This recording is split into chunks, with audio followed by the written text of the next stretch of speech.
Alright, so I recently played through Maneater. Unfortunately, just base game. I would normally play an expansion like Truth Quest, but I have the Switch version, which never got it. Got some pre-recorded footage in the background of me just messing around. When it eventually there it loads. You might see me pause for a second here and there because I think I'm just kind of going around taking care of the last set of collectibles. So I think I believe Map Genie's the name. The sort of interactable map that has all the collectibles on it for me to get a general idea of where to look. Particularly in the last section, like I may have had one or two missing in all the other sections, but the last section, as you'll kind of see, I had quite a bit missing even after doing most of the story content. But yeah, this was a game when it was first announced that I was actually pretty excited for, which is kind of odd because I normally don't put a lot of stock into announcement, trailers and press releases outside of series I'm familiar with and really enjoy, especially from a developer that I hadn't really heard of at the time. But the general concept of this game reminded me of a few games I grew up with that I really liked. And I just really liked the direction it was taking things. Like, I played the absolute shit out of the Feeding Frenzy demo that was preloaded on my Xbox 360. Did eventually get the full games. I'll have to go through and play them at some point too. And then I remember Hungry Shark on my old iPod. I had some of the older ones before Ubisoft bought it out and killed it by going free to play and having all this monetization shit I didn't want to deal with.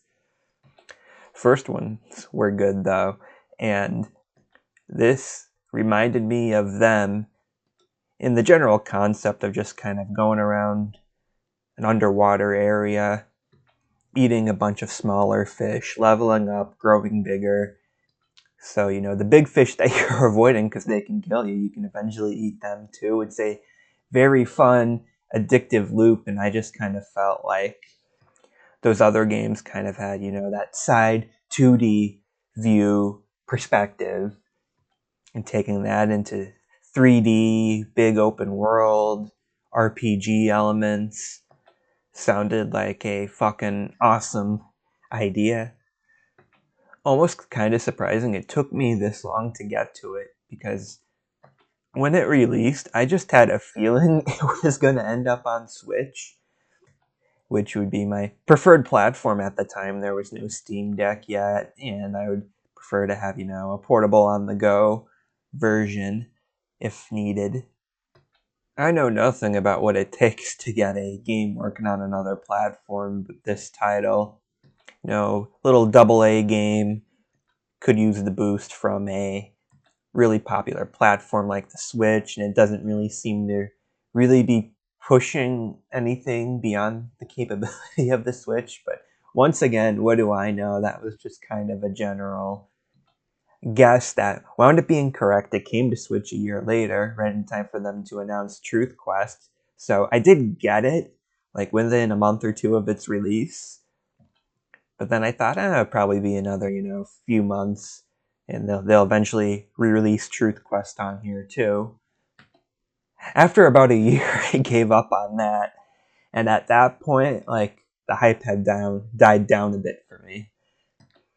Especially too, the game seemed to have a rather lukewarm reception from all I've seen about it. Hadn't heard anything particularly good or bad about it. Didn't really take off or anything, so was still kind of on my mind, but kind of just got pushed to the side for, other stuff until circumstances finally lined up for me to finally dive in recently. And yeah, I'm not gonna lie, that sort of mid-tier reception is pretty accurate for my opinion too. It's just kind of weird because honestly, I don't feel like I've ever played anything quite like it necessarily, in just sort of them applying all these elements to an underwater setting, which in general just isn't a common setting. But I don't know, there's just some things that may have been holding the game back a little that could have used a little fine tuning and updates or in a potential sequel. One of those things I felt like was the level scaling. I don't know if this was just me. This could all be just me issues too, because I'm kind of weird, but I don't know. I remember because after you reach a certain level, you'll reach a new life stage, and I felt like going from pup to teen was fine with the leveling, but I felt like, I don't know, maybe a middle of the teen levels. Like, I don't know, it just felt like a bit of a grind. Like I wasn't leveling up as quite as quick as I wanted to be. I felt like I was kind of ready to move on to the adult stage, just with some of the missions and the gates that you need to be a certain life stage to unlock around me. So then I wound up grinding through a bunch of the collectibles because you get a bunch of experience from them. And then after that point, I felt leveling went fine, but then I reached level 30, which is the max, and there was still, I think, I don't remember exactly where I was. I think I hadn't even entered this last area.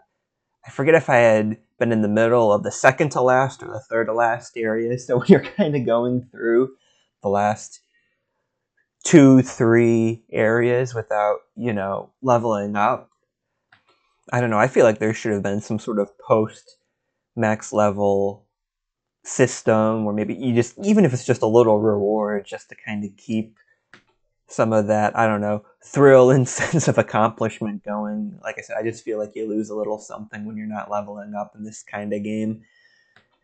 This could be another me issue too. Well, I think I said in general for everything I'm going to talk about.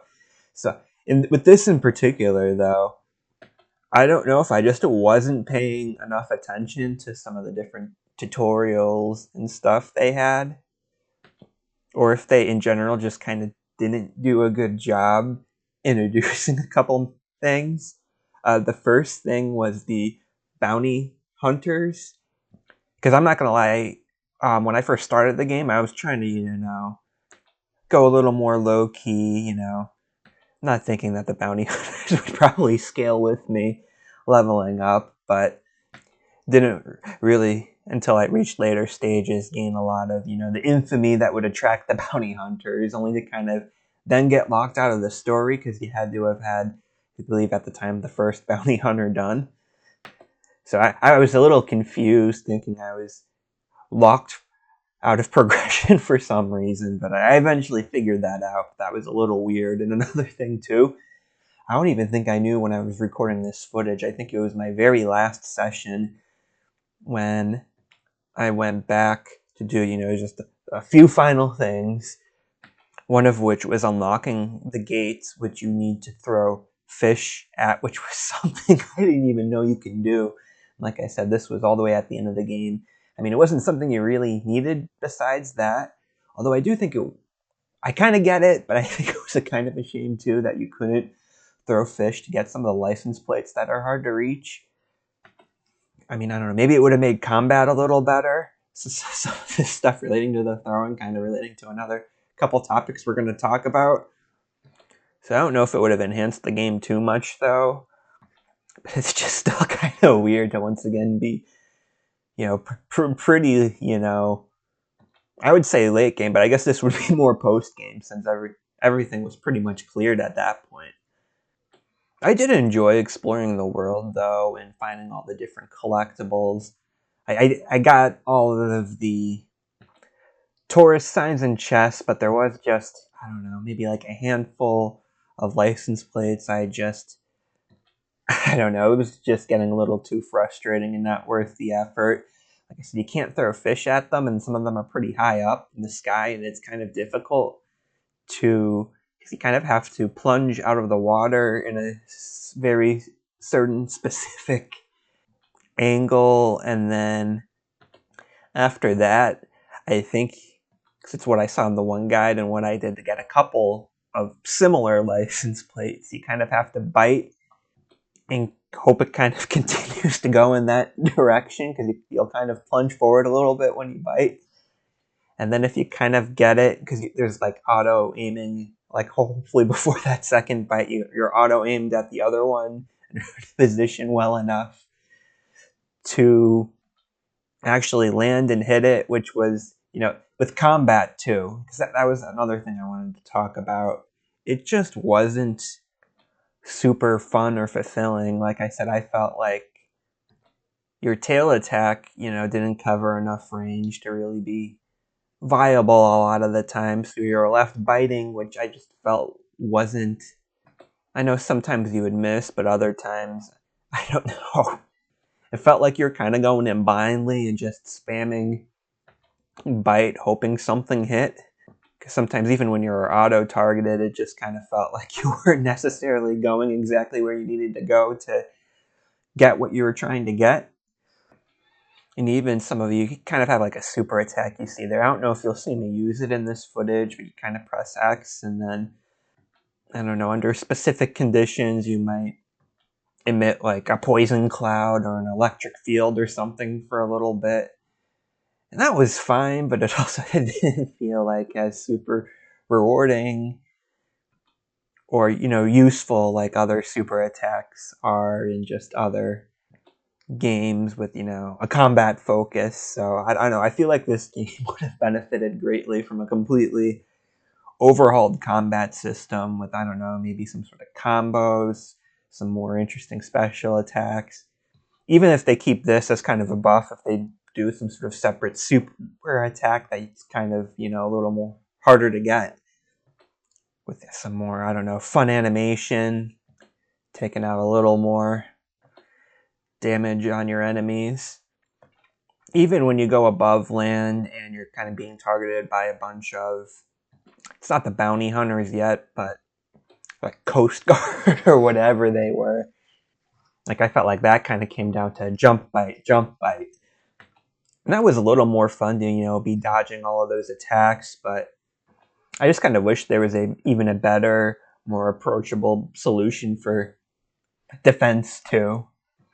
I mean, there is dodge in that, but like I said, that's just kind of what I thought was the most useful. My strategy reminded me a bit of Halo. I remember people really kicking my ass, kind of, jumping and shooting around when we would play local. I never really played online, but I don't think any of that really came down to any performance issues too, because the Switch version is probably the not the optimal version to play. I mean, it's still, you can make it through fine, but, and like I said, maybe this is the case with some of the other versions, but there's kind of a little loading screen between zones, and sometimes you'll trigger them like right in the row, kind of going back and forth, but sometimes you won't. There was like an occasional stutter in that, but I didn't feel like it was really game-breaking, intolerable, or anything. But I mean, could that have played a role in the combat? Maybe, but I'm not really an expert to really say on it. And like I said, I feel like combat, especially too, because you gotta really grind to get through all the bounty hunts.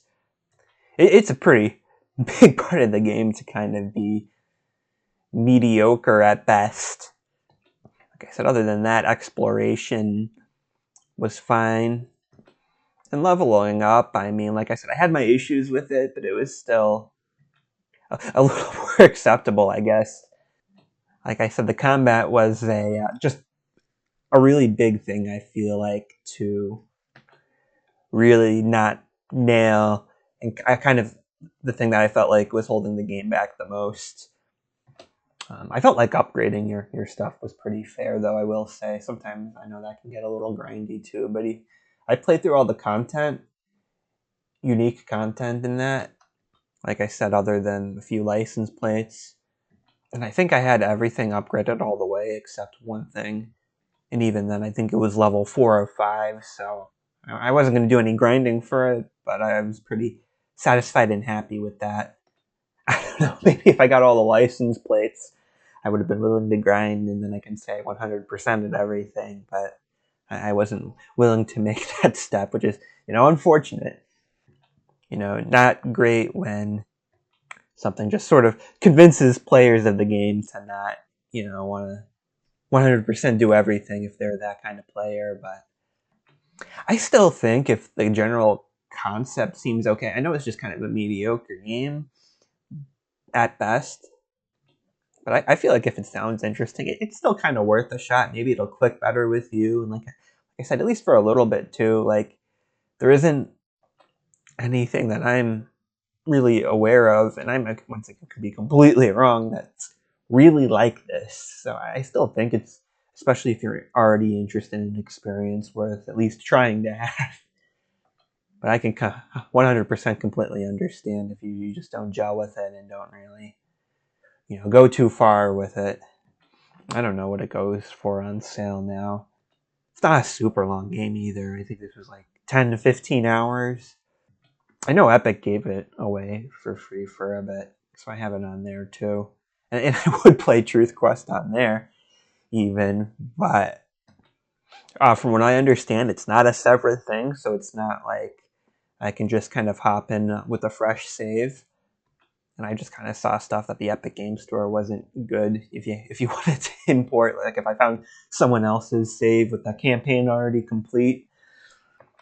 So yeah, a lot of unfortunate circumstances, but this is an idea though I wouldn't mind seeing re-explored though. I think there's definitely some potential, and I feel like it might be underestimated. I feel like this game may not have showed it the best, but I mean, I don't know.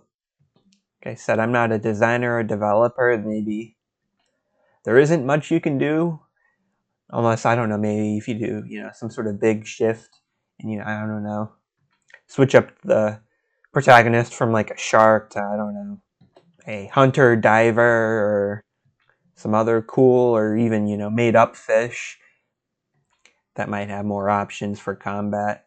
But yeah, at least it was a fun concept and decent enough, at least for me to play through most of.